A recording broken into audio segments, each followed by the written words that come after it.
The law states that you have to make soft drinks available in pubs.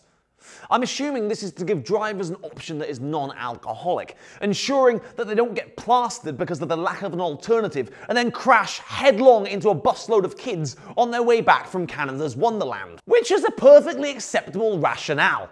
The drivers don't want to dent or scratch their new Lexus, and the kids don't want to spend Christmas in intensive care, sucking their mac and cheese through a straw and having everyone feel sorry for them.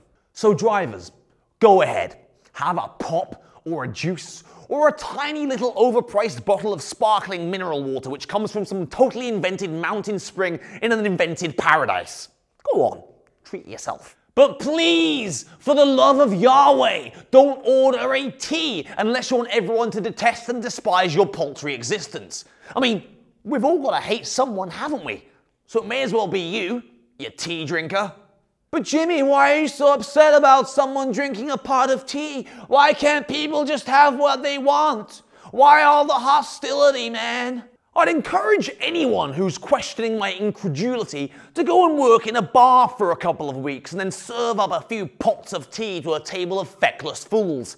Then see how you feel. There's just so much messing around with tea. There's the teapot and the individual paper-wrapped tea bag with a little bit of string that hangs off, and the little jug of milk, the tiny little jug of milk, and the sugar caddy with sweet and low and brown sugar and white sugar, and there's a cup and a saucer and a polished to a fine shine so you can see your face in it teaspoon. And then there's the hot water refill, a refill of hot water using the same tea bag.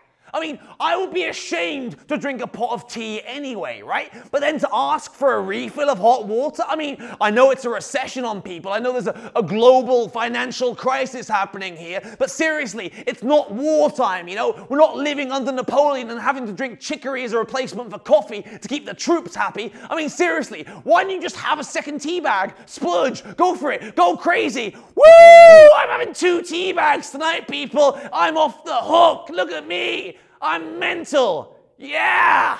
Who wants to come to my house for a pool party?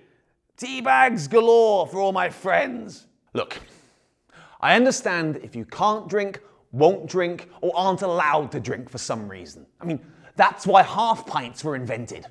And if you don't even want to drink a half pint, then what in the name of the Lord are you doing drinking in a pub? What are you doing there? Get out of the pub! You're in the wrong place! I mean, I'm sure there's an old folks home somewhere with loads of lonely old people who will happily sit around and drink a pot of tea with you while they slowly expire. You can talk about each other's ailments. Ooh, my elbow. Oh, my achy elbow. Oh. I am sure that is just a crazy, crazy time for you, isn't it?